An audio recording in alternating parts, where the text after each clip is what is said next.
We are live. Yes, shout out to my brother Fez Dilla. Everybody go check the Fez Dilla out at fezdilla.com. You can check him out on Instagram at Fez Dilla. You can check him out everywhere at Fez Dilla. All right. First and foremost, allow me to rise, giving all thanks and perfect praises unto Allah. Highest honors to His holy prophet. Honors to the forerunner Marcus Mosiah Garvey. Honors to the Moore Science Temple of America. Honors to my leadership, Grand Sheikh El Portisel, and my Grand Sheikh is M. Portisel. I'd like to give honors to his staff. I'd like to give honors to all who are participating in the comprehensive program of uplifting fallen humanity. I'd like to extend honors to our guest, Brother Pasha, the God. Yes, sir. And I'd like to extend honors to everyone under the sound of his voice. So here we are with our guest, our brother. I'm allowing him to introduce himself. Yes, sir. I'm allowing him to introduce himself and let him give you a synopsis of who he is, where he's coming from, and what he has to say today, and then we'll get right into it. How you doing today, brother? I am fine by Allah's. Wa alaikum salam. I am fine by Allah's mercy and grace. I first would like to thank you for the opportunity to come on your platform to speak to your viewing audience. And be it the will of the Supreme Being, I plan on revealing to not only those who are in tune, but to those who may watch shortly thereafter, something very remarkable, dear to my heart, and what I believe is paramount to the time that we are in today. And that in particular is the subject matter that I raised up that the most honorable Elijah Muhammad said was something that was necessary in order for us to move forward in this mission. And that is separation or death. My name is student Mu'allim Rakar Ah-Kel Pasha. I am a member of the Nation of Islam under the guidance of the Honorable Brother Minister Louis Farrakhan as a student of the most honorable Elijah Muhammad. And I thank both of those human beings for being an extension of divine mercy for us here in the wilderness of North America and for every original inhabitant on the face of our planet. I greet all of you with the greeting words of peace. We say it in the Arabic language of Assalamu alaikum. Wa alaikum salam, sir. Beautiful. As we had a conversation earlier, I have to say, and I've said on this channel before, that one of the most instrumental reads that I've ever read was Messages to the Black Man, because it gave me my first paradigm shift. So just having you on tonight is a blessing for me. I'm pretty sure that you have some very, I would say profound things to say at this particular point in time. So I'd like to, first and foremost, for everybody in the listening audience, everybody in the chat, everybody who will be coming in, please hit the like button as you come in. Please hit the like button as you come in. If you have questions, again, if you have questions, super chat your questions so your questions will come up and I'll be able to deal with them immediately. Support the channel. Please support the channel. The Cash App is pinned in the comment section. Matter of fact, I'll pin it in the comment section. Let's see here. I think yeah. Here we go. And yes, sir. But yeah, everybody, make sure you share, like, share to your social medias, share so we can keep this information into the algorithm. Please share. So, brother minister, separation or die. And one reason that this is an interesting topic, especially in this heightened political climate that we're living in right now, as well as, can I say,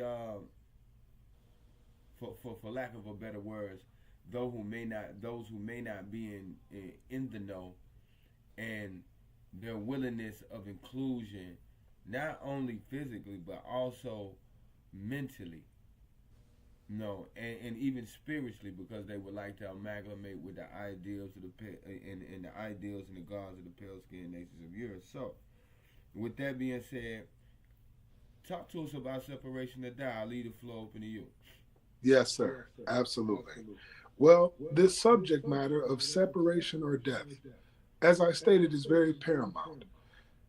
The reality of what we're interfacing with right now.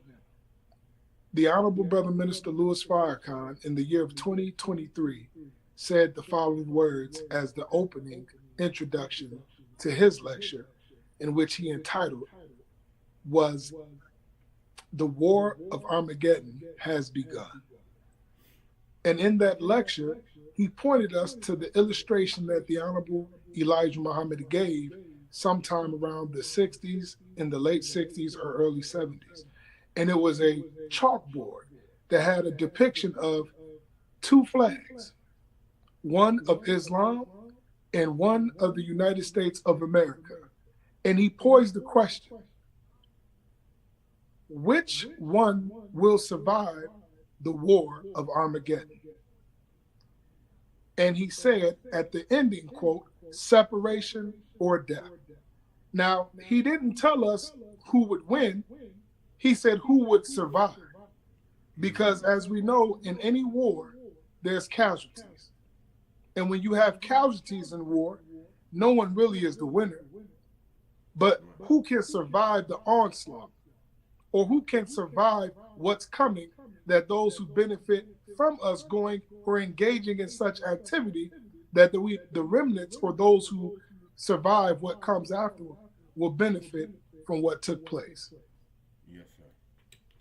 The Prophet Muhammad, peace and blessings of Allah be upon him, teaches us that the real Armageddon is the holy war of jihad.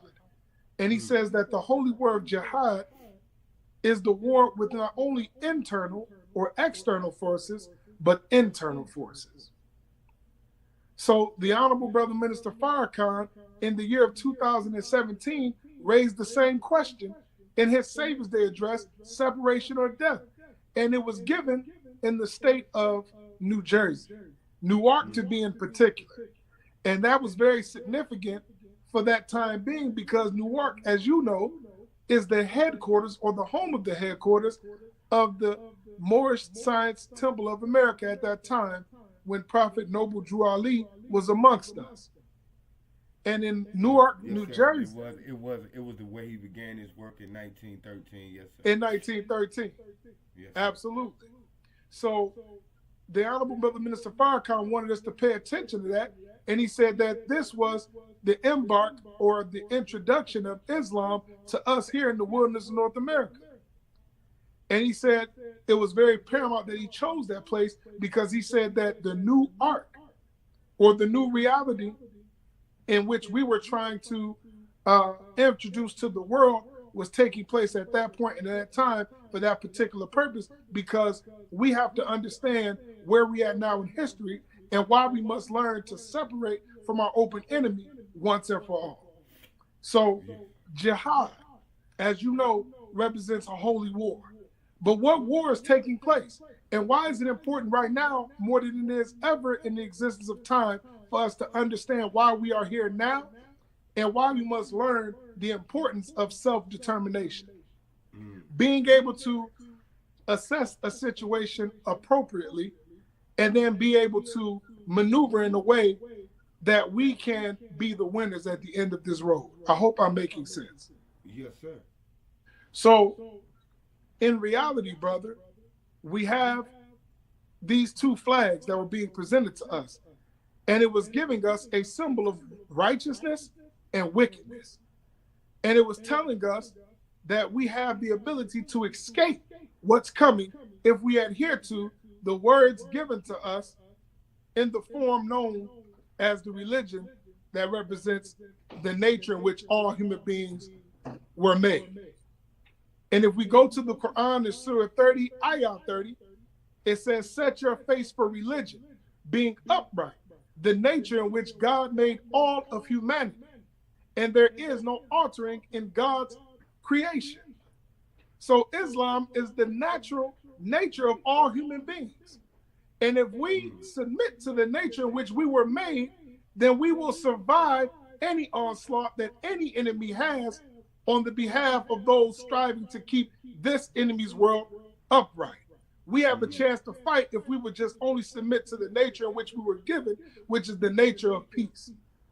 So in doing that, the Honorable Elijah Muhammad raised up this question in two forms.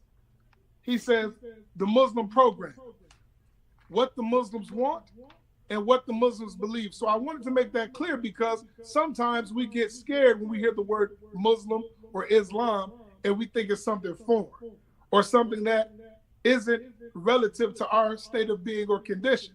But according to the Quran, this is the nature of all human beings, regardless of class, creed, or color. So when you hear the word Muslim, don't be afraid. Don't be thinking that it's something foreign to you, but this is the natural nature which all human beings were made. So if we look at it from that diaspora, then when we hear the word Muslim, that represents every righteous human being on the planet. Doesn't matter your connotation, your class, creed, or color. If you're righteous, you're on the side of Islam. So he says, we want freedom. We want a full and complete freedom.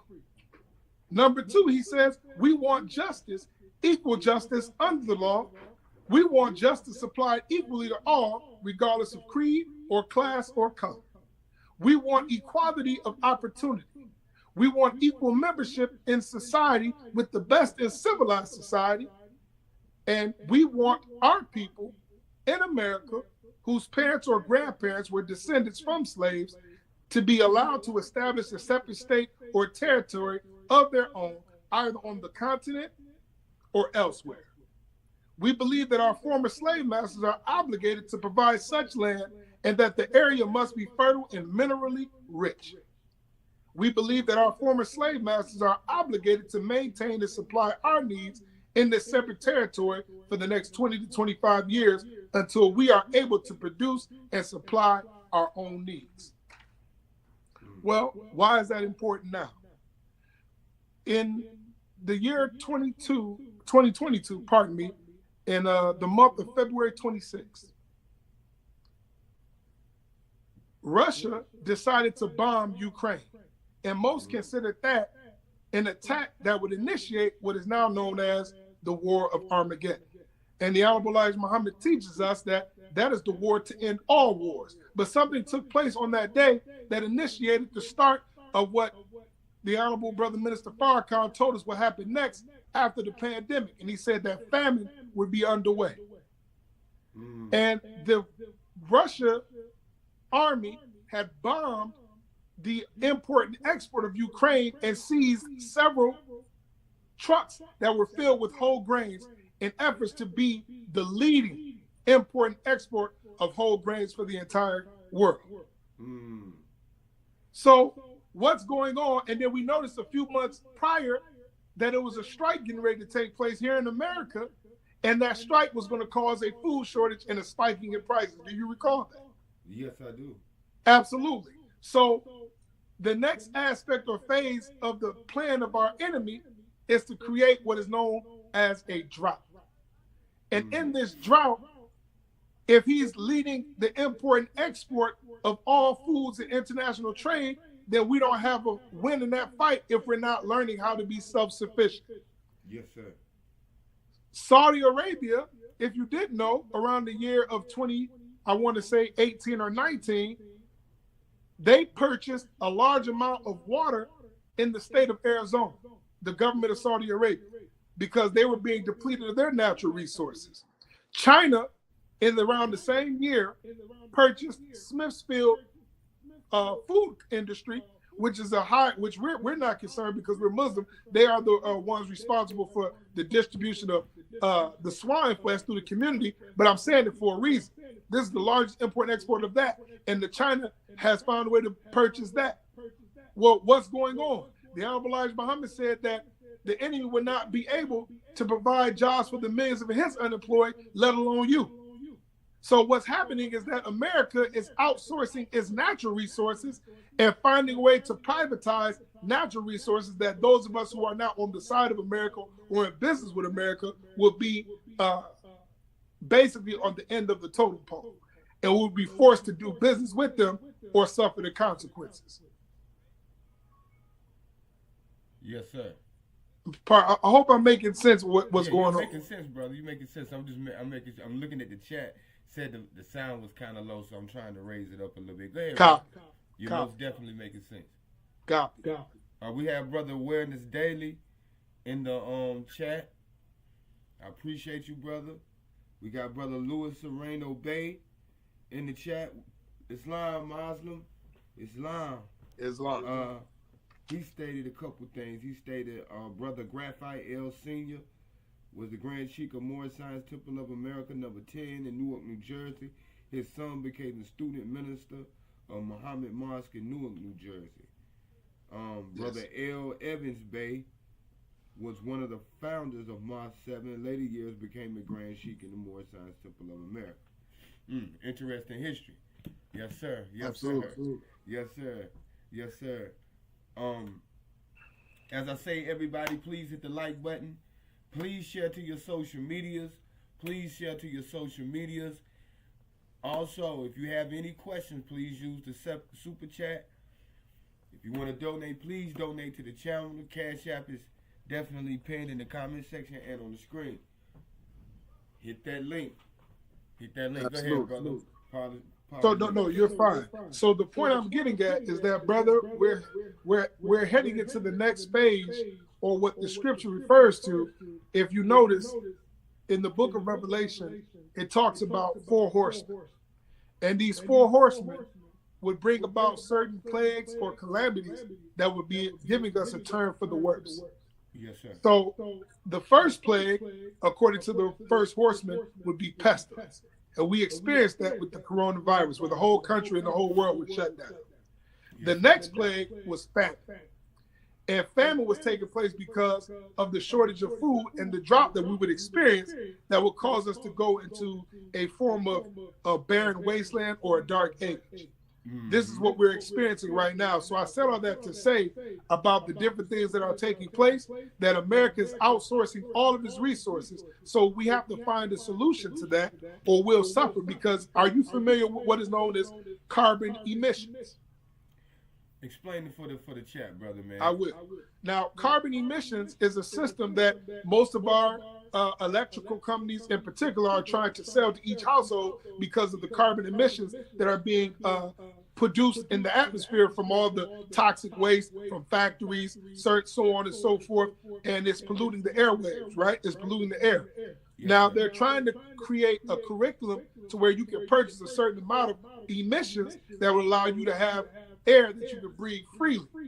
But what they're doing is really creating an environment of a carbon capture. And this carbon capture will be a way for them to put a privatization or on a natural resource. And they're going to be charging people to breathe fresh air. Now, if we don't separate from them, then we'll be at the mercy of those who are in control of these carbon emissions. So this is why separating is very important. May I ask a question? Yes, sir. I want to ask this question completely. Please do. In a great way. So basically, that in essence, the first thing that we must learn to do in the case of separation is basically have the means to do for self. Is that what you're saying? That's what I'm alluding to. Yes, sir. Yes, sir. Yes, sir. Yes, sir. Just to make sure I'm following you. Yes, sir. Yeah, yes, sir. Absolutely. So the Honorable Elijah Muhammad, he teaches us to do for self or suffer the consequences. And what I'm doing is laying down some of the consequences that are taking place as a direct result of us not adhering to what the man of Allah gave to us ahead of time. And had we took advantage of what was given to us at the time it was given, we'd be further along. However, it's not too late. The Honorable Elijah Muhammad teaches us that there's one component that's missing out of all our efforts and our work to separate from our open enemy. And you know what that component is? He says our unity. If we could unite, he said that our unity is more powerful than the nitrogen or hydrogen bomb. So if we have this understanding, then what can we do in the meantime to further along our advancement so that we can separate from our open enemy once and for all? Well, first, the Honorable Elijah Muhammad said that our people suffer from a lack of freedom, justice, and equality because they don't have a thorough knowledge of themselves, the knowledge of God, and the knowledge of God. That's a prerequisite. It's important for us to know who we are, to know where we are, and where we're going. So it's very important, brother, that we seize the moment, we seize the opportunity, and I don't want to be long because time is literally of the essence. But I wanted to come on your platform, and unfortunately, we were not able to come at the time allotted, and due to technical difficulties. So I'm kind of rushing along. Yes, sir. Yes, sir. No, I'm doing my best not to rush because I have other engagements as well. So I'm trying to go along as much as I could. So I do apologize on that part. And if possible, I would love to do a part 2 so I can fully lay it out. But suffice it to say, overall, we have a clear-cut plan and a solution to our situation. And the Honorable Elijah Muhammad gave us the program and position. And he wanted us to present it before Congress. Now, if we learn the importance of what agriculture is, the Honorable Brother Minister Louis Farrakhan, in his lecture entitled The Criteria, which was given July 4th, 2020, he said a statement that's very paramount to my next few sentences. He said, farmers, he said, do you want to know what you can do to survive the drought that's coming? He said, re-establish your connection to the Creator. Think about that. What was the first order that God gave the first man on our planet? Adam. According to the Bible in the book of Genesis, it was to till the earth, be fruitful, and multiply. That was the first command. Yes, sir.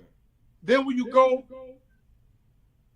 to what the Bible refers to as the second Adam, they said that represents Jesus. Am I right? Yes, sir. Okay.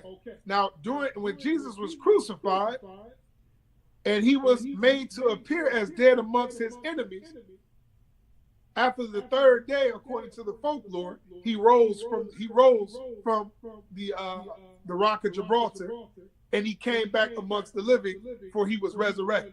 Right? The funny thing about that is, or the interesting fact is, that when he first came amongst Mary Magdalene and his mother Mary, they didn't recognize him right away. Why? Because he was disguised as a gardener in the garden. So if the first command given to the first man was to till the earth, be fruitful and multiply, and then Jesus, representing the second Adam, comes back as a gardener, then that's clear instructions for you and me what we need to be doing in this time in order to survive what's coming. We can't ask an enemy to do for us what we can do for ourselves. The most honorable Elijah Muhammad, in a message to the black man in America on page 222, said the following words in the 5th paragraph. He said, the white man has made my people lazy because he is producing and doing for him that which he can do for himself. And he said, as long as he makes the black to hate uniting with black, the white man knows that he has a permanent slave. We have to learn how to produce our own needs. We cannot be lazy or afford to be lazy in this moment in time. The enemy is working fast and working hard to outsource all natural resources allotted for us in this country And we have yet to put a stake in it or some place in America that we can mark as a territory of our own. We, as original Aborigines or Asiatic human beings, must come together collectively for a common good and a common cause. We have to put our boots on the ground. And there's a solution for that. And as you know, brother, being that you are well-versed, and my Moorish American family are well-versed in the law library, that we know that there's a stipulation in the Attorney General's office. Pardon me if I'm saying it incorrectly, but you follow along. But it's a right to self-determination. Yes, sir. And that right to self-determination gives us the ability as a foreign entity, quote unquote, within an entity to create a political party that benefits for those who wish to do or who self-govern themselves. We have the right to do that. Yes, sir. So we have to create these political parties that we may be in tune, because we want to respect the house that we're in. We're not trying to do anything that would charge us with sedition, or to charge us with some form of debauchery where we're actually going against the head of state. That's not our intention. Our intention is to carve out a stake in the country that we well deserve to be a part of, and that we well deserve our stake in it, because our ancestors bled and died here. The other day I was in Monroe, Michigan, and I happened to be, I was commissioned to visit an area where in the year of 1812, they were whipping people as a public display right across the street from a courthouse. And they were for minor offenses. And these minor offenses allowed them to publicly humiliate those who were found guilty of said crimes. And primarily it was indigenous people who suffered at the hands of their open enemy and their open captors. So we've suffered here for quite some time, being humiliated. Our blood soaks the soil of this country. We build most of the infrastructures. Most of our brothers were Moorish American settlers who came here before the event of slavery, and they made sure that this country was running abreast. Why? Because there were Muslims and Muslim sons making the codes and bylaws for America that we may enjoy this quote-unquote country known as the land of the free. That's a fact. They can't deny that fact. So if that's the case, and it is, then we have a right to this country, for Al-Amir means leader in Arabic, and the word American is a derivative of that. So we, as the Al-Blind teaches us, this is where the new heaven and new earth will begin. And this is where we need to plot our fork and our stake in the road in order to be successful. Yes, I hope sir. I'm making sense. Yes, sir. You are making sense, sir. One thing I wanted to, because as you speak, what comes to my mind is the 12 Jews of Islam. Yes, sir. Yes, sir. And primarily, not only love, knowledge, wisdom, understanding, love, truth, peace, freedom, and happiness, freedom, justice, equality, but food, clothing, and shelter. Yes. Comes to mind. And it's quite it's no coincidence that both organizations of the Moorish Science Temple of America, as well as the Nation of Islam, they both stressed in particular the ability to do for ourselves. Absolutely. Just like, the Moorish Science Temple of America was responsible for laundromats, schools, Yes. stores,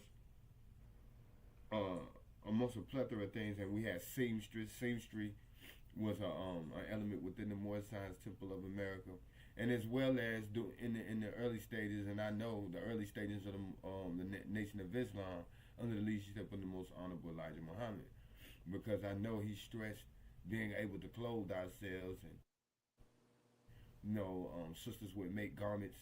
That the sisters wore the white garments that I saw that was most, made popular by the sisters of the Nation of Islam. And if ones do not know it automatically when I'm speaking about it, if you've ever seen a picture of Sister Clara Muhammad, the wife of Elijah Muhammad, she always had one of these garments that were made popular amongst Asiatics by the Nation of Islam, the Sisters of the Nation of Islam, and the MGT. So, and also we had the brothers of the FOIs who, you know what I'm saying, they clothed, you know, the uniforms was advent of the Nation of Islam clothing their men, along with other facets of garments. However, and farming, agriculture, that was another facet to both organizations. Press, having a press, you know, newspaper, that was another important organ within both organizations, because it gave both organizations the ability to, you know, basically propagate their narrative, you know, to speak and tell their story, their experiences here in the hills of North America, because you know, at that particular point in time, a lot of the truth and a lot of the happenings that were going on in our community, so said from our perspective, it wasn't being told. It was being told from the perspective or the direction of those who engage in depthly in white supremacy. So, at both organizations primarily focused on, like I said, not only knowledge, wisdom, understanding, freedom, justice, equality, love, truth, peace, freedom, and happiness, but food, clothing, and shelter. And which is what you're saying is basically still a primary need for us to do for ourselves, and absolutely, you know, separate from what, you know, infrastructure that is oppressing and suppressing our ability to grow. You know what I'm saying? Absolutely. And advance as a nation of people. So I really, I'm definitely with you. I definitely grasp. I definitely draw from your bill, brother, man. And you can keep going. I ain't mean to interrupt you. No, you're fine. Yes, sir. I just wanted to, because, you know, as I said, this is a very intricate, and it must be attended to in emergency, because we are in a state of emergency. Yes. And if we don't act now, then as the Quran teaches us, we'll surely be of the losers. Yes, sir. Yes, sir. So, you know, we have to have or understand our right for self-determination. Yes. And we have to learn what it means to be self-subsistent. Mm-hmm. We have to learn how to utilize all the information that we've been given by our open enemy and turn it around for the benefit of not only ourselves and our family, but to the entire human family. Because God, as we know, He giveth and He taketh away. Well, if America was once the leading infrastructure and the power of the world, and they're losing their power, then God in the book of Malachi 3:6 says, "For I am the Lord, I change not," indicating to you and me that He has the ability, or pardon me, that His mode or method of operation is consistent. How He does things in the past is how He does things in the present, and how He will continue to do things in the future. Yes. And what He does is that whenever He takes away from people, it's because they were unworthy of what they had. And He gives it to those who are less fortunate or most favorable in His sight, and allows them to have rulership and dictatorship over it. So it's prevalent all over the world. Who are they looking for guidance? Even in their ignorant state, they're looking at you and me here in America. Yes, sir. Yes, all sir. over the world, we're influencing culture, language. Right. We are the culture curators. We create the music they listen to, the clothes they wear, how they fashion and mold and pattern themselves, the language they speak. Our finest, we're from America, but they like to speak our language. Yes, sir. Yes, In sir. their ignorant state, they follow and pattern themselves behind us. So how much more will we advance if we finally took on the knowledge of ourselves? And we use that as a template to rule and govern this world effectively. Yes, sir. There's a reason why Allah, who we believe in the Nation of Islam, came in the person of Master W. Fard Muhammad, giving us the deeds to the universe. Think about that. Now, He gave us the measurements of the earth, the distance of each planet from the sun. He taught us the speed of thought. the speed of light, the speed of sound. Why would he give us all these things if unless there was a reason behind giving it? And it was because he was turning over ownership.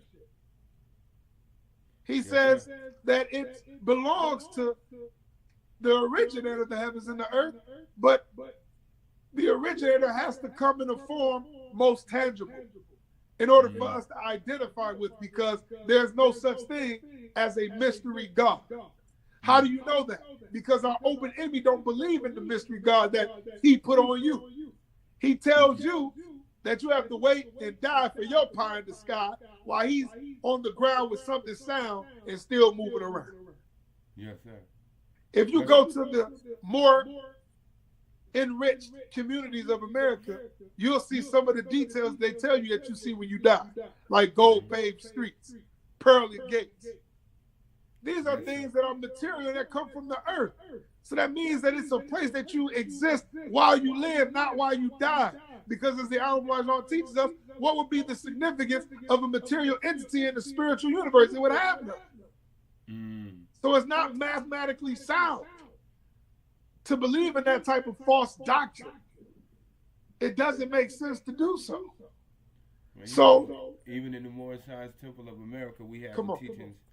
In the Moorish Science Temple of America, we have the teachings coming out of our Holy Quran that, you know, when it teaches about feeding yourself, feeding yourself when while others eat the bread off of your plate. And it also speaks about that Allah never made a heaven or hell for man. He's a creator and created his own. So, when we look at that, that goes somewhat in line with, when the Master Father Muhammad said to seek yourself in Islam is mathematics and mathematics is Islam. And it can be all proven at no limit of time. Yeah, no limit. Yes, sir. So alluding to that fact, in the Holy Quran, Surah 14, Ayah 48, it says, on that day, when the earth will be changed into a different earth, and the heavens as well, and they will come forth to Allah, the one, the supreme.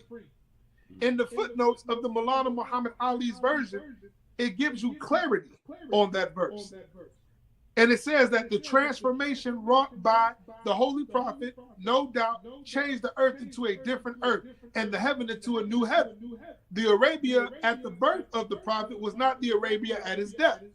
Beliefs, usages, and practices which had baffled all attempts at reformation for centuries were swept away, and the ignorant, superstitious, and warring tribes had become a single nation, holding aloft to the torch of knowledge and civilization to the world thereof.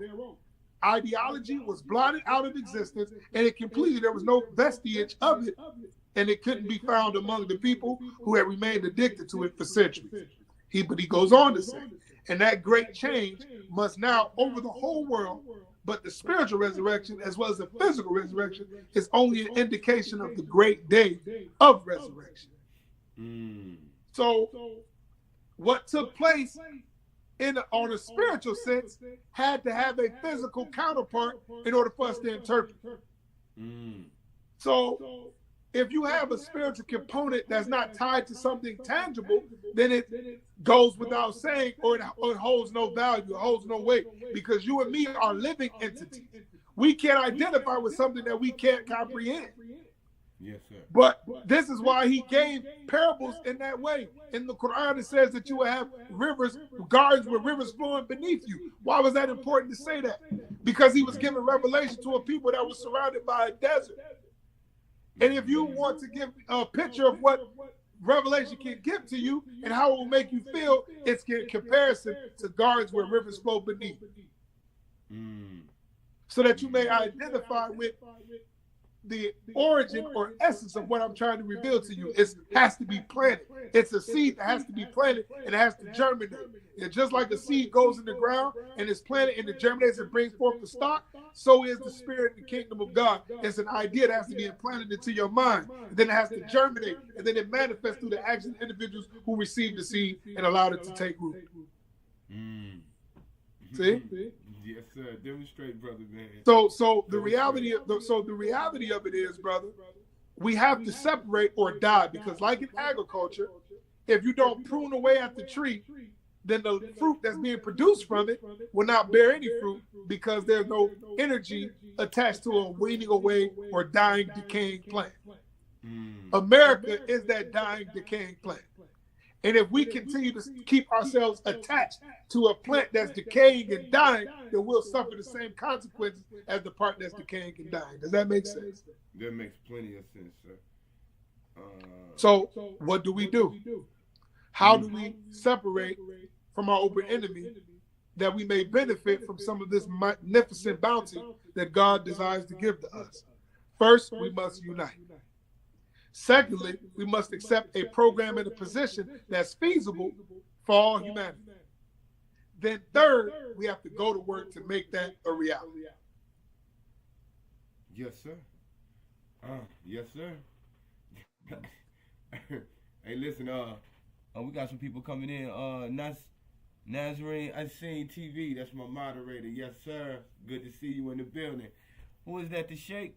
Sheikh Bilal. What's going on? What's going on, beloved? Dead. Good to see you in the 787. Salam, what know what doing. That's powerful, brother. I have to say, I mean, you laid it out quite. Oh, praise to I mean, hey, bro, you didn't. I don't think you left any stone unturned in that particular sense. But I do have some questions for you. Please do, yes, sir. And these questions, I've heard brothers from the nation answer them. However, could you explain, and also, if you choose not to answer this question, I understand.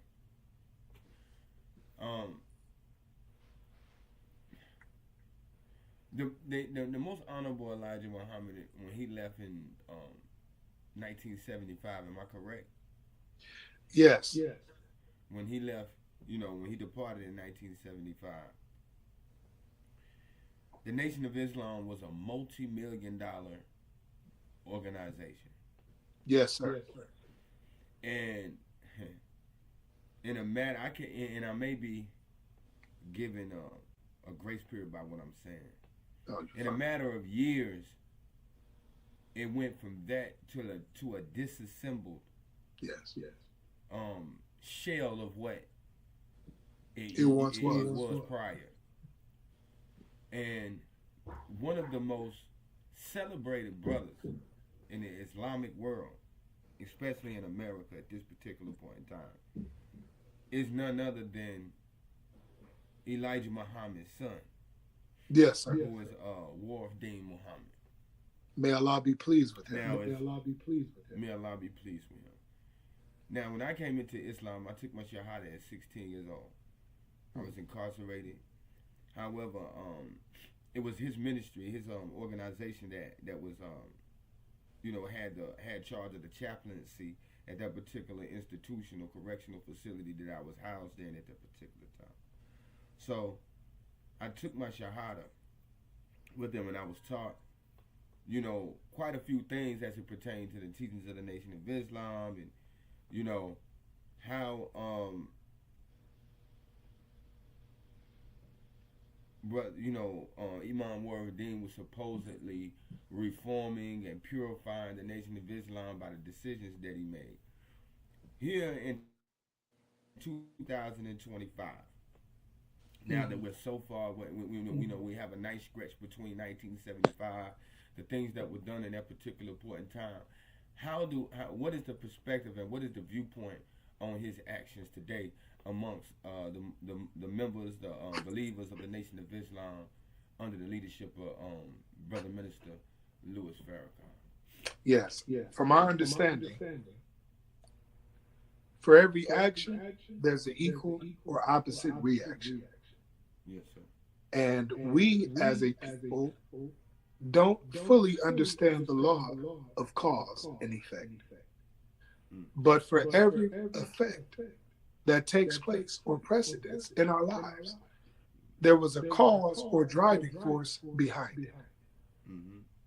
In the Quran, Allah teaches us that in this book, it is a book for those who keep their duty.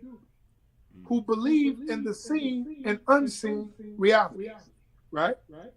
And of the hereafter, they are sure. Now I'm paraphrasing.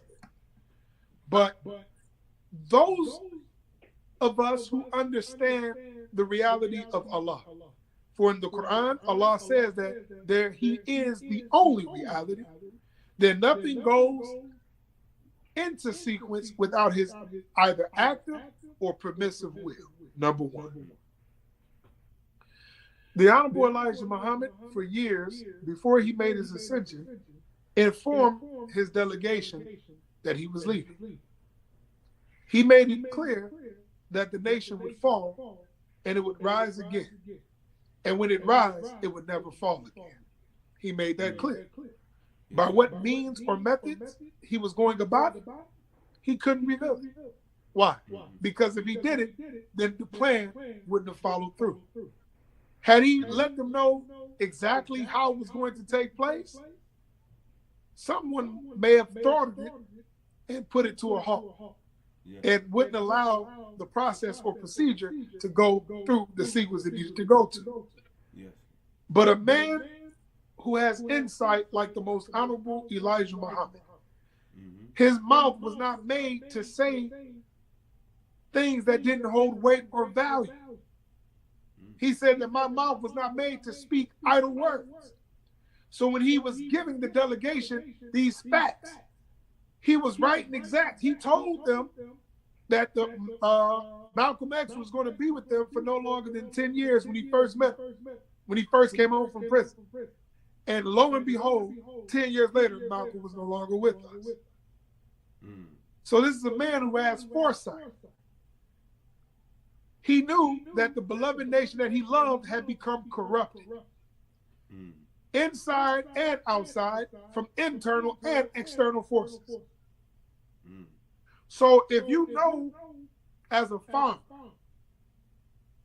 that your soil has been contaminated or it's been made corrupt, you have to do what is known as a soil turnover,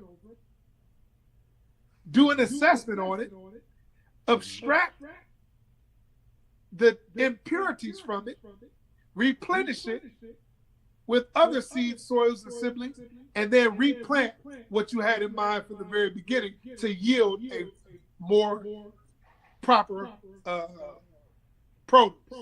Would you agree? Yes, sir. Absolutely. So the Nation of Islam was becoming something that he didn't identify with anymore.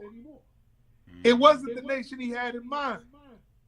So he said, well, the nation is going to fall. How would he know? Because he's the one who orchestrated the fall.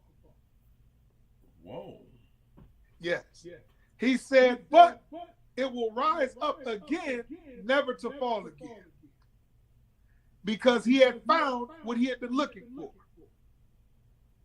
The most honorable Elijah Muhammad soldiered with us for over 40 years, 44 to be exact.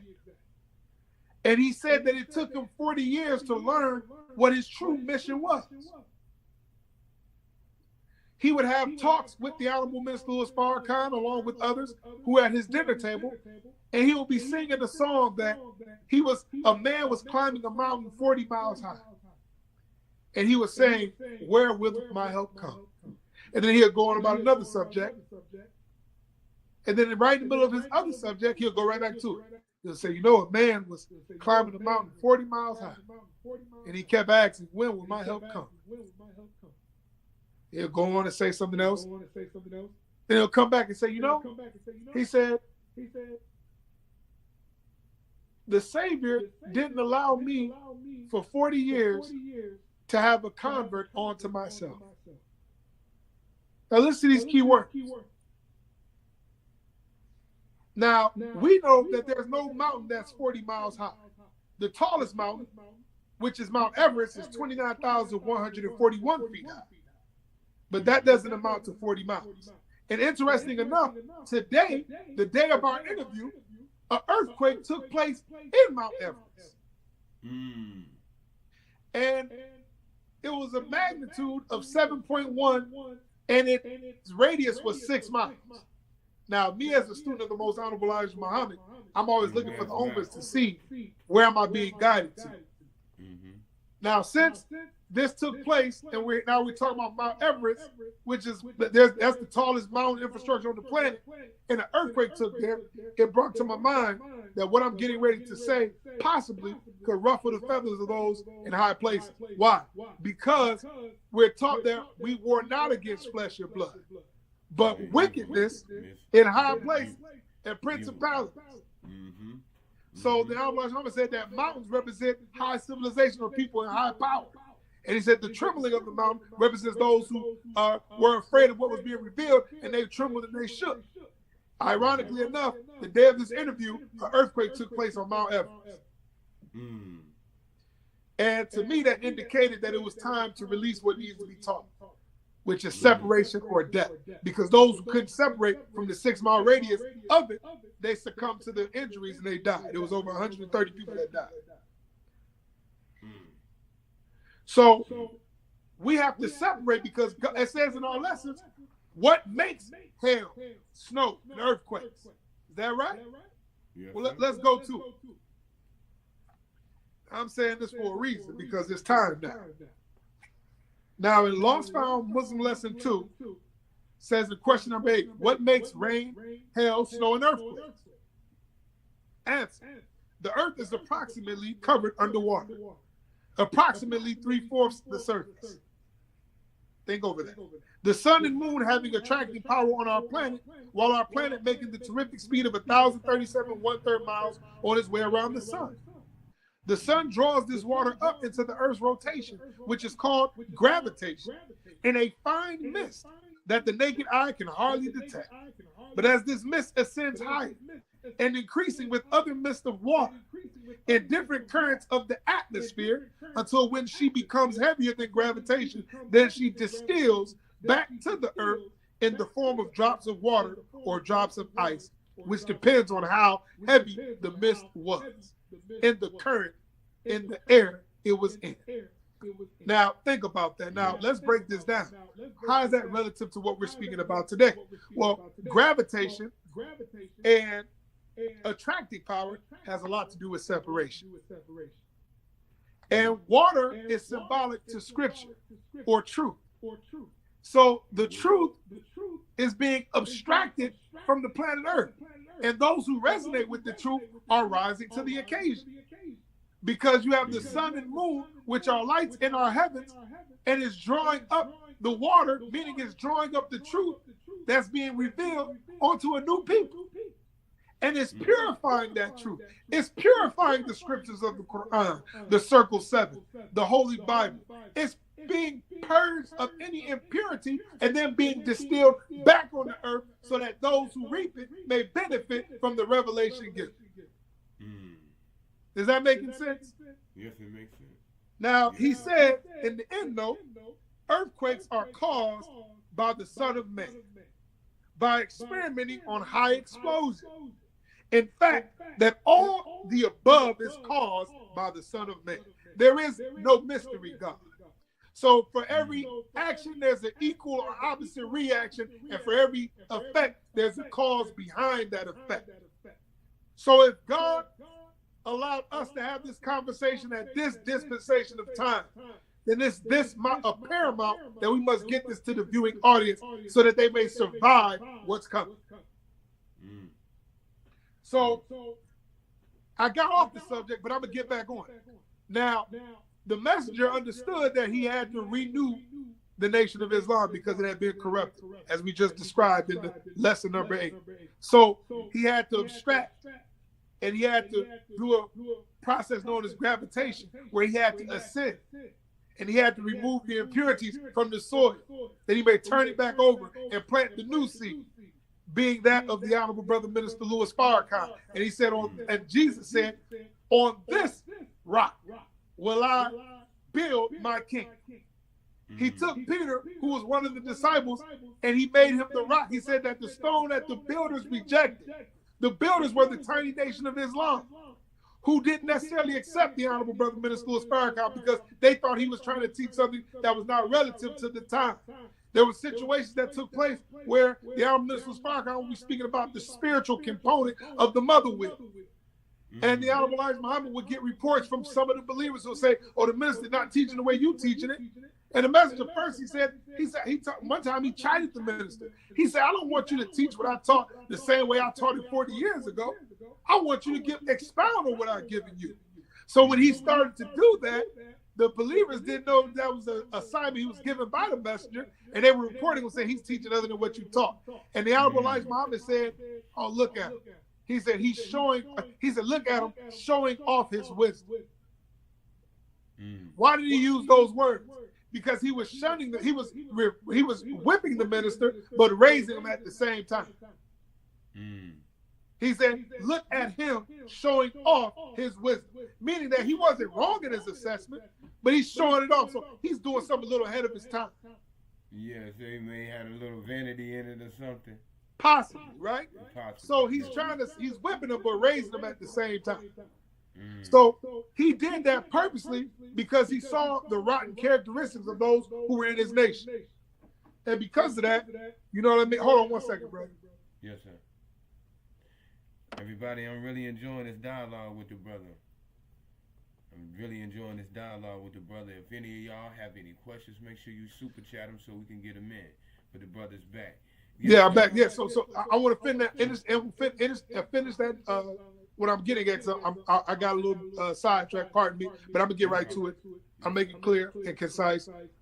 So he had to allow the nation to fall and then allow it to be built back up by the rock that he picked, similar to the Honorable Elijah Muhammad was picked by the Master Farah Muhammad. He asked the laborers, he said, you picked who you thought should lead the nation. He said, so may I make a choice? They said, yeah. And he picked down Elijah Muhammad. They said, they didn't want him. They said, no, he's not educated. He speaks with a stammering tongue. He's not really the most charismatic. Why are you choosing him? It was because he was made of the right material. And we see that the Honorable Elijah Muhammad made the same right choice, because when the nation failed and the minister had to go about doing the work by himself, we have what we have today as the Nation of Islam. So it proved his correction and his assessment was right and exact. Yes, sir. Yes, sir. That was a great way to put that, brother, man, because it gives great insight and a way to look at this without harboring hate, without harboring resentment. Of course, man, that's just a human reaction after something so devastating could take place. Absolutely. Because it not only took place in the Nation of Islam, it took place in the Moorish people of America as well after the Prophet's untimely departure. However, another question. As I studied the Nation of Islam, I studied quite a few, a couple of the key players in the Nation of Islam during the time of Elijah Muhammad's presence.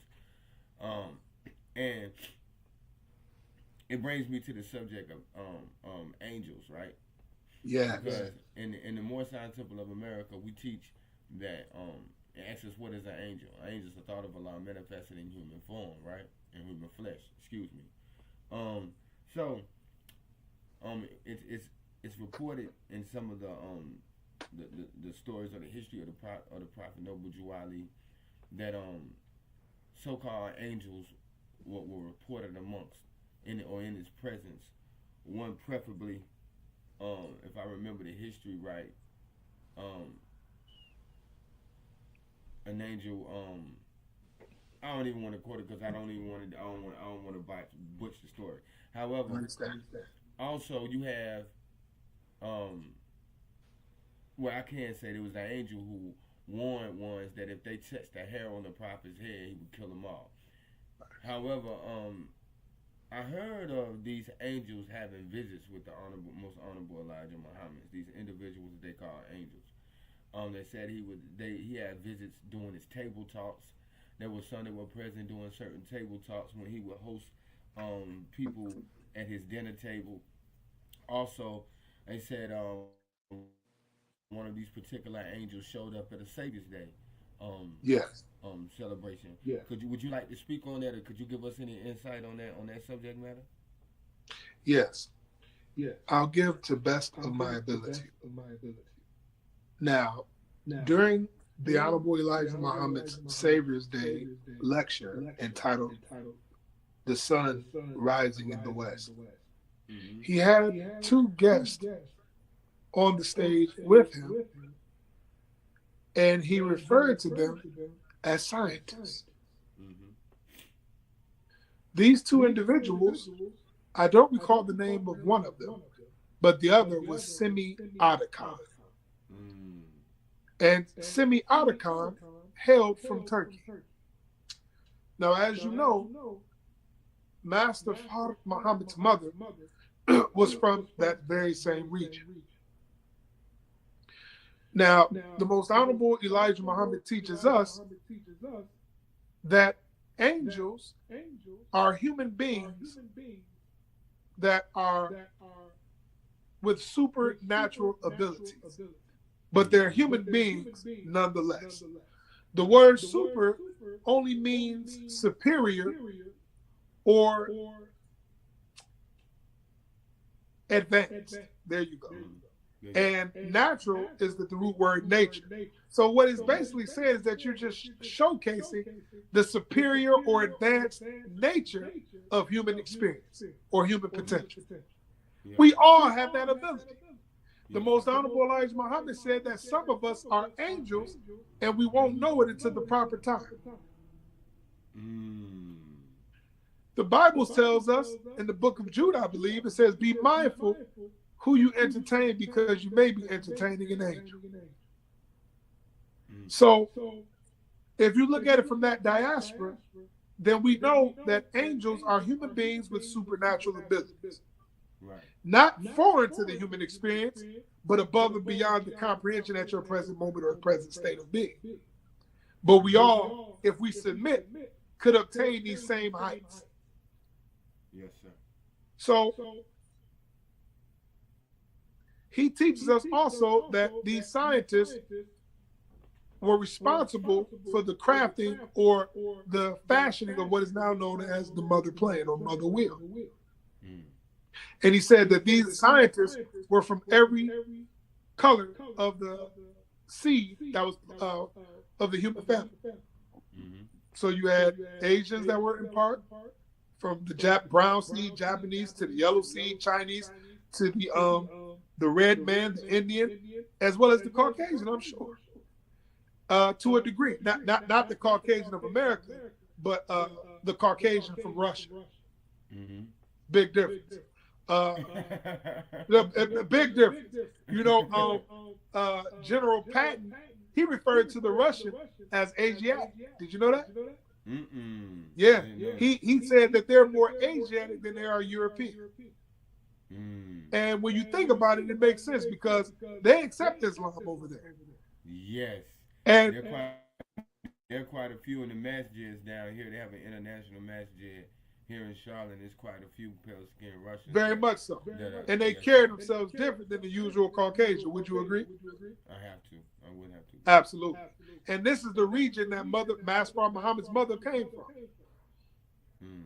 So that's something to think about. But overall, to get to your point, angels are human beings with supernatural abilities that are commissioned by God to carry out a particular function. And they visited the Honorable Elijah Muhammad to give him the insight of what the Supreme Being had in mind, or to convey and deliver a message that the Supreme Being had for him to carry out at a particular function. Okay? So one of them, Semiphatic, came to visit his bedroom while he was suffering from a diabetic coma. And he, according to Mother Tainetta Muhammad, was by the foot of the bed or at the end of the room, just staring at the Honorable Elijah Muhammad. And from her understanding, she said that it seemed or it appeared as if he was telepathically communicating with the Honorable Elijah Muhammad.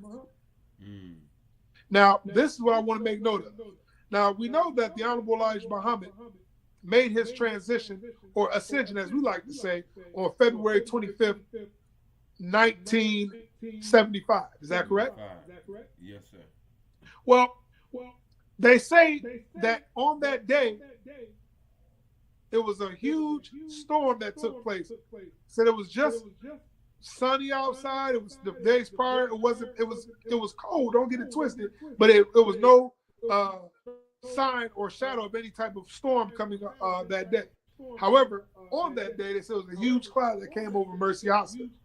Number one.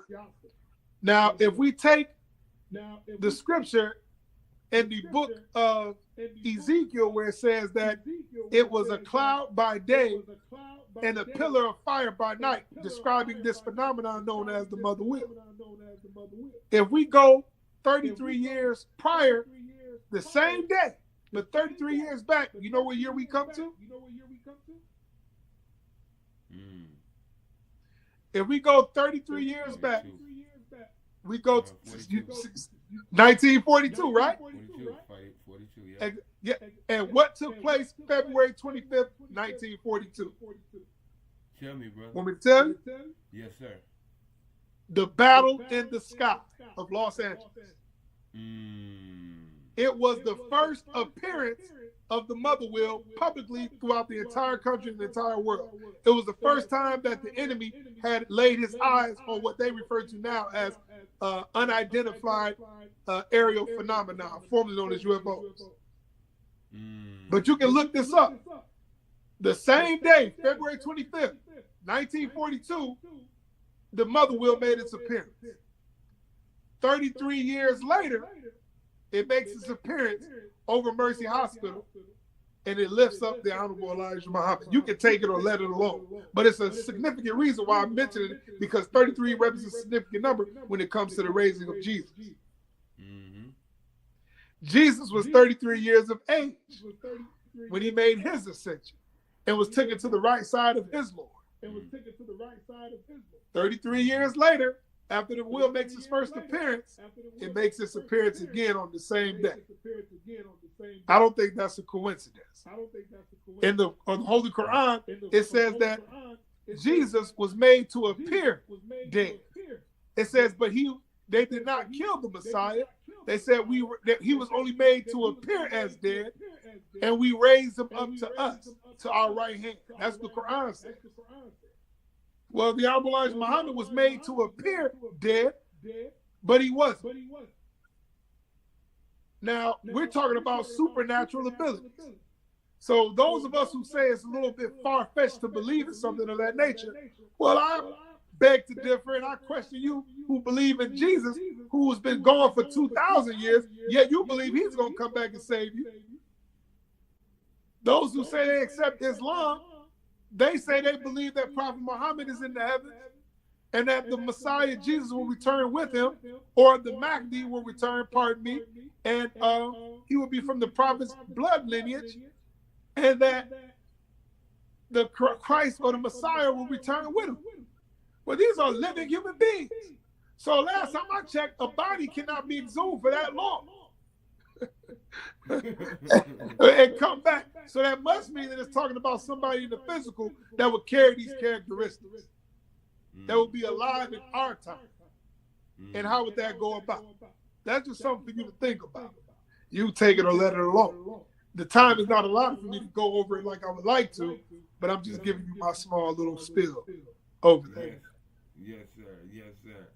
I ain't gonna hold you too long, but I got one more question. Go ahead. I got one more question. Let me get it right.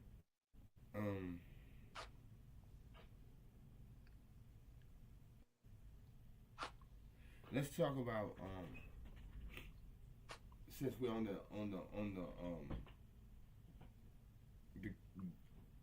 the subject of the angels. Yes, sir. I'd like to talk about Brother Jibril Muhammad. Are you familiar with Brother Jibril? Yes, sir. Now, he's one of my favorite. He's one of my favorite products of the Most Honorable Elijah Muhammad's teachings. Facts. I really enjoy reading his works. I really enjoy hearing him speak. May Allah be pleased with him. And it was quite interesting when I read that the brother actually predicted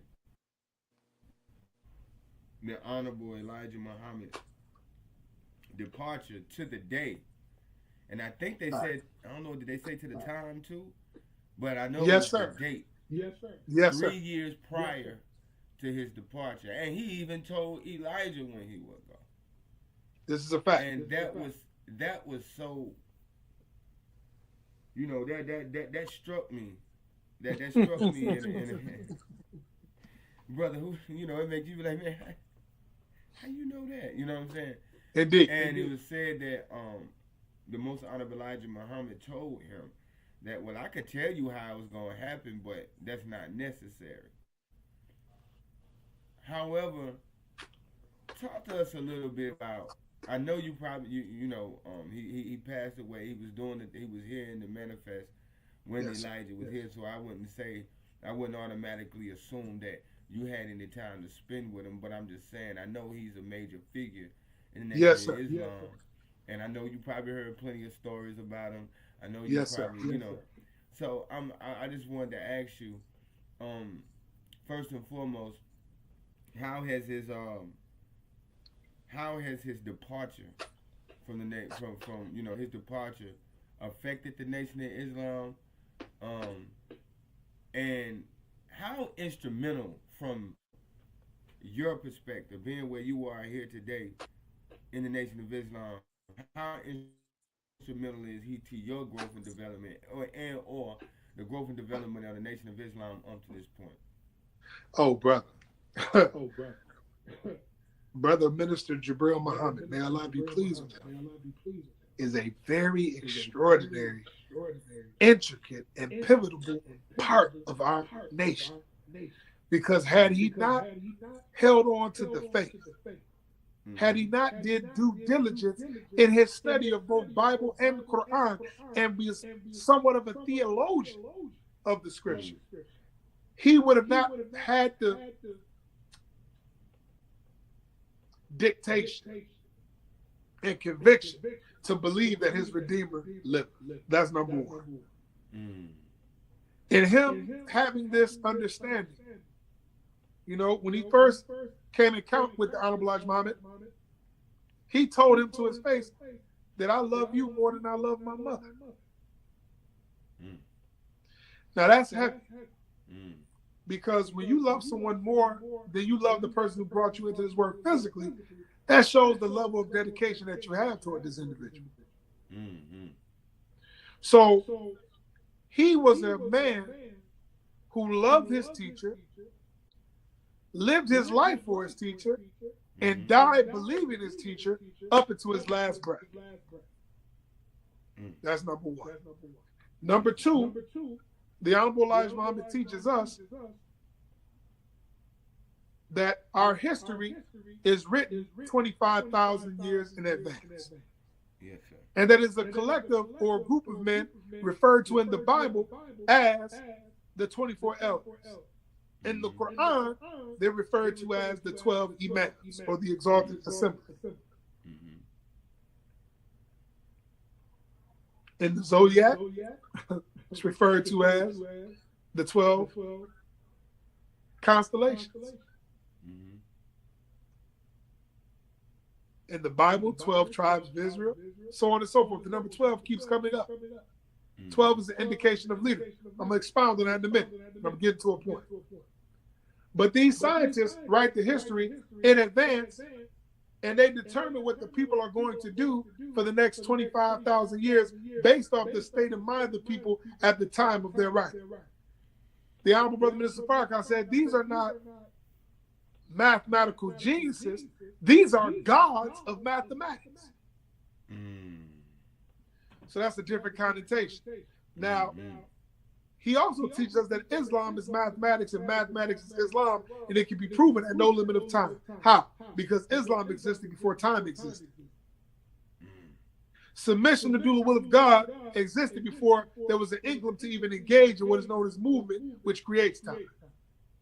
So there's no limit of time that can gauge how fast Islam can be proven because it existed outside the realm of time. So mathematically, if you are a mathematician, then you are a Muslim at root. And Minister Jabril understood that to a T. So I said that to say this. While I was preparing today for this lecture, I looked up separation of death.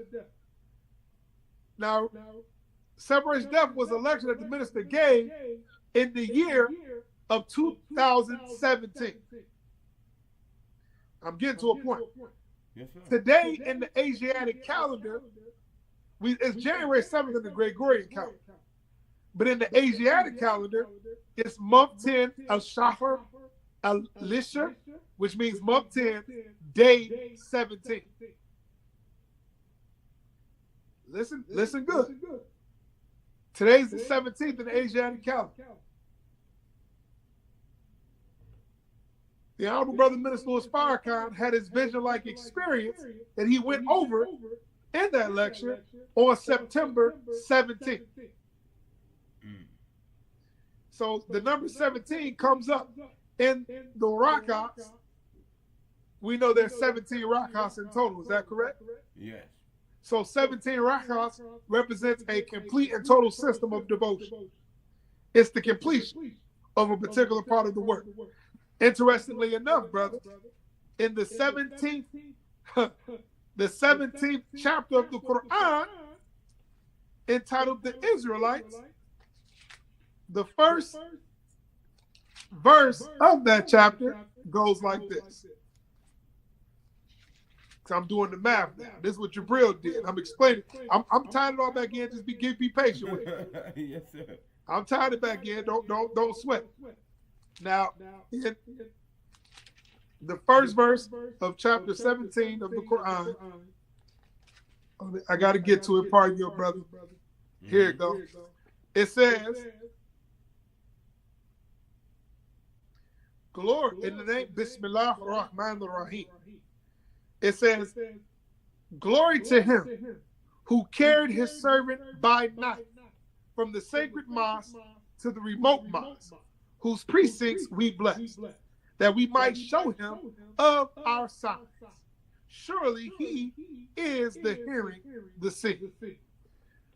That first verse of number 17 of the Quran is in reference to Prophet Muhammad's night journey, where he traveled from the sacred mosque to the mosque of Jerusalem by way of a contraption. You understand? Yes, sir. In that vision, the Prophet Muhammad, according to the Hadith, saw a carrier while he was traveling from the mosque at the holy mosque at the sacred mosque to Jerusalem. He saw a caravan that was traveling from one destination to another while he was on his journey to go meet with God. And while he was on his journey, so when he came back from his vision, remember, this entailed his meeting with God. And the meeting he had with God taught him the mode or route of devotion that we do today, known as the 5 daily prayers. Right. It was in that journey he got his order to tell the believers that they must pray 5 times a day. First it was 50. And Moses said, that's too much. And then he said, well, make it 25. And Moses said, that's too much. And he zeroed it down all the way to 5. He said, but look, each prayer will represent 10 in total. Mm-hmm. So, but what happened? The Prophet Muhammad, before he made the ascension, he was accompanied by the angel Jibreel. This can be read in the Quran. Go to the same chapter 17, verse 60, and read the footnote. And it'll tell you exactly what I'm telling you. Now, I'm saying that to say this. The minister said this vision-like experience on September 17th. He said that Jibril was accompanying him. And he said he asked Jibril to come with him to go inside the mother wheel. And he said that the voice came from the mother wheel and said, no, not him, just you. That same exact story is told in the Quran, chapter 17. We're in the 17th day of the Asiatic calendar, month 10. What Prophet Muhammad received on that night journey was to teach us how to pray properly. what the Honorable Brother Minister Louis Farrakhan received on that day was how to separate properly. Because the Honorable Elijah Muhammad said that it's better to teach separation than it is to teach prayer. So now, Minister was with Jibril, and Jibril was his confidant. He was his go-to man. He understood scripture, and he studied to the point that he became in line and in sync with the mind of his teacher. So much so that the Honorable Elijah Muhammad commissioned him to stay with him for 6 years of his life. He stayed with the Honorable Elijah Muhammad from 1969 all the way to 1975, I believe. Yes, that's correct. He stayed with him for 6 years, being taught with him night and day. What was he being commissioned to do? Remember, in our Lost Found Muslim lessons, it says we must. The original rules and instructions said the student must study his assignment, lesson number 1. Each student should copy the answers of lesson of Minister Elijah Muhammad and study it until the student is able to memorize by heart all answers to have said lesson number 1. Note, here, lesson number 1 is said to be the student's assignment first. So what is the assignment, brother? The assignment is the first term examination. Of who? The Honorable Elijah Muhammad. Why are we examining him? Because he was the first to graduate from the classroom of God. He became God. So if you want to study how God operates in human form, study the life of the Honorable Elijah Muhammad. He was with us for 44 years, going undetected, unbeknownst to us that he had became a God, but he had to wait until one bear witness to his godhood. Hence why he said that Master Muhammad didn't allow me 40 years to have a convert onto myself, because he had became a God. And somebody had to believe in his godhood. So in him becoming a God, we're taught that the scripture is written in advance, brother. So what you read in the Bible and Quran didn't happen 2,000 years ago. It's happening right now in the present moment. And is not Jibril an angel of the Lord who does what the Lord commissions him to do? Didn't Jibril give Prophet Muhammad the revelation, told him, Iqra, read in the name of your Lord? Who was the Honorable Minister Louis Farrakhan's Lord? The Honorable Elijah Muhammad. He said, read in his name, for your Redeemer lived. Jibril lived with the Honorable Elijah Muhammad for 6 years. Why? Because he was being made into an angel that would do the work and bidding of his Lord. Now you take it or let it alone. But the reality of God is real. This is why the Honorable Elijah Muhammad said that the master didn't allow him to teach on the subject of the theology of time and what must be done. He said because the community wasn't ready to bear it just yet. He had to wait to get permission. But why did he call it the theology of time? Theology means, by definition, study of scripture. Time is relative to the measurement, precision, or movement of objects. So what's he giving us is theology of time really represents the chronological order of God himself.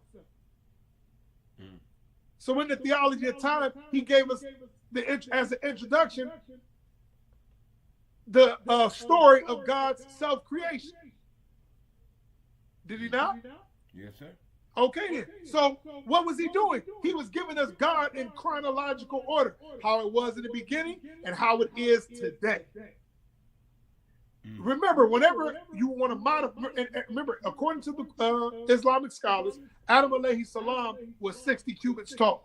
That's a giant. Last time I checked, when they first built the computer, it used to be the size of a half the size of a basketball court or a classroom. Now, the computer is the size of your palm, and you can put it in your hand, but it still works just as efficiently, if not more efficiently, than the computer that was the size of a basketball court. Right. So it is with God. We are the modern, up-to-date version of the originator of the heavens and the earth. We're the modernized version of that ancient computer. Do you follow? Yes, sir. So he gave us God in theological order. He became a God, but he had to walk us up to that. He was living proof of it. Can't nobody say say that Allah was not a God. Unless you're being a hypocrite and unless you're being untruthful to yourself and your own senses. But if you bear witness to the truth of it, you'll see he was a God, brother. That's a fact. And he came to make us into gods, that we all become gods. So how does that work? And this is on my closing note. Separation or death. What are you willing to do at this moment to change your life for the better? Are you going to accept Islam, the nature in which God made all humanity? Or are you going to accept your open enemy who's done nothing but left you beat, naked, and out of doors? Whose side are you going to be on? Which one will survive the war of Armageddon? Islam will win. Because Islam always was. It existed before time, and it exists when time ceased. That's why in the book of Revelation, it says the angel, the seventh, January 7th, the angel, seventh one, put his foot on the earth and said, time will be no more. What time is he referencing? The time of the open enemy. The devil on this earth who has been causing nothing but mischief, makeshift, and hell for the last 6,000 years. He's over with. His time is done. So the way to win the war of Armageddon is to separate from him and to go into a territory of your own so that we can get out of the crosshairs of God. Because us still being attached to him, we are POWs, prisoners of war, and we're being held captive against our own will. So God has him in his crosshairs, and he wants to kill the enemy, but he can't because we're still holding on to him. So the enemy is holding his hostage, and he's keeping us at bay. He's like, look, if you kill me, you kill them. Because they ain't learned how to do for themselves yet. They still depend on me for everything. They don't know how to dig up well water. They don't know how to grow their own food. They don't know how to educate their own children. They don't know how to give birth to their own children. They don't have hospitals. They don't have food centers, clothing stores. They don't have nothing for themselves. And the ones that do have it, they're really agents, provocateurs of us. Because they don't have the benefit. They have our mindset. So they're not really for the benefit of people. They're in the benefit in the pockets of themselves. Am I making sense, brother? Yes, sir. Okay. But that's it, brother. I'm not going to bombard you, belabor the point. But I wanted to drive it home clear. If it be the will of Allah, I would love to do a part 2, brother, to further elaborate. Whenever you're ready, man. The only thing you got to do is give me a date and a time, brother. 10-4. That's the only thing you got to do, brother, man. Whoa. You really did. Whoa, I got some more questions to ask you, but we'll say those for number 2. Yes, sir. Absolutely. Because like I said, I'm quite familiar with the teachings. Yes, sir. You know, and the history. So I love to hear, you know, different brothers' perspectives. You know what I'm saying? Indeed. Being that I'm from and reside in Charlotte, North Carolina. Yes, sir. Yes, sir. Brother Supreme Captain Joseph X, also known as Yusuf Shah, was very was basically instrumental in bringing the Nation of Islam to Charlotte, North Carolina. And I had the privilege of growing up in the early 90s when the Nation of Islam was very prevalent in Charlotte on Beatties Ford Road. So, and my cousin was also, a couple of my cousins are also members of the Nation of Islam who eventually went with Brother Wardeen. My cousin Pasha is the Imam of Masjid Ali Shah here now, which used to be a mosque, a Muhammad's mosque, is now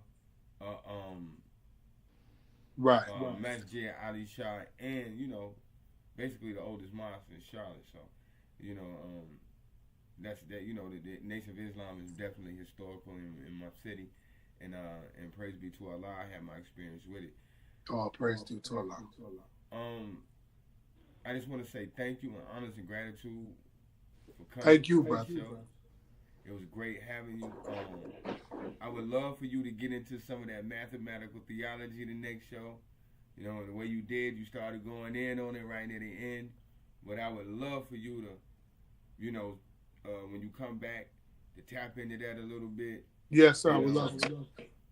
You know, bring the teachers, man, and you inspire me. I'm working on a presentation myself, so I'm gonna be having one soon. And I just pray, man, that we can continue to do this, brother. Let's do that. You know, we can bring some, bring some other brothers on. Absolutely, I would love to. I'm working on getting a sister sister show together, honestly. Oh man, that's gonna be powerful. I want to get, and I'm not even gonna. I'll tell you later. Yes, sir. Because, yeah, but it's gonna be. I think it's gonna be dynamic, and I can't wait to do it. But brother, I ain't gonna hold you up anymore. I know you have business to take care. I know you're a businessman. Yes, sir. Please keep me in the loop. I will. We'll stay in contact. Yes. And anything else you want to tell the people, let the people know. Yes, where to find you, if you have any services, any products, or whatever you may have. Yes, sir. Let the people know so they know how to find you and know how to obtain. Yes, sir. If you are all interested in separating in a territory of your own, we have programs enlisted. You can go to either hereafterfarms.com. You can go to our brother Ramzu Eunice, who has a program. And what I'm doing in his program is called buildakira.com that deals with land in Egypt. Our brother has 100 acres of land in Egypt. We have 460 acres of land in Georgia. And we just want to separate from our open enemy and be in the territory that we can call our own, brother. That's it. And we're working on the rights of self-determination because some of us may not be able to afford land in Georgia. Some of us may not, but we're making it very affordable. But just in case you might have that issue, you might not be able to go to Egypt to get land. We're setting a program to teach you how to start in your very own backyard. So be on the lookout for that. You can meet me at Rakar Ah-Kel Pasha at Rakar Ah-Kel Pasha at pardon me, RAKARAHKELPASHA. That's Instagram, or you can Rakar Ah-Kel Pasha on Facebook. You can meet me. Yes, sir. Yes, sir. I appreciate you again. Everybody in the chat, before we get out of here, do me a favor. Hit the like button. Please share to your social media. Subscribe if you're not subscribed. I appreciate you. Everybody in the chat, I appreciate your participation. I appreciate you stopping through. Unfortunately, I have some things going on social media. I wasn't able to promote this as much as I wanted to due to, the things that go on. It happens. The things that go on. However, again, brother Pasha, I appreciate you coming through. And, appreciate you. We'll definitely be working together. Yes, sir. I'm interested in some of the things that you're promoting. So maybe, as you know, here in my city, I'm working hand in hand with the nation in a couple of endeavors and initiatives here in Charlotte, North Carolina. Brother Andrew Muhammad came down. Brother Captain Andrew Muhammad came down from Baltimore down to Charlotte. We have Brother James Muhammad, who's the captain here. I'm working with him and a few other brothers, man, that in the nation, several other brothers from the nation. So it's a beautiful thing. I'm working with them. Yes, so sir. Maybe we can, make it all a thing, man, and make it all. Well, let's do it, brother. And our brother also, Farrakhan Muhammad Ali, on social media. That's the CEO of Here at the Farms. Y'all can reach out to him too as well if you want to interest in that 460 acres in Georgia. Farrakhan Muhammad Ali? Yes, sir. That's his name on Facebook. And Ramzu Eunice, that's on Facebook as well, and myself. You can reach out to either one of us, and we'll help you out with a plan that'll help get you together. Yes, sir. And honor to you for your services, brother. Yes, sir. Yes, sir. So everybody, we thank you again, and peace. Peace.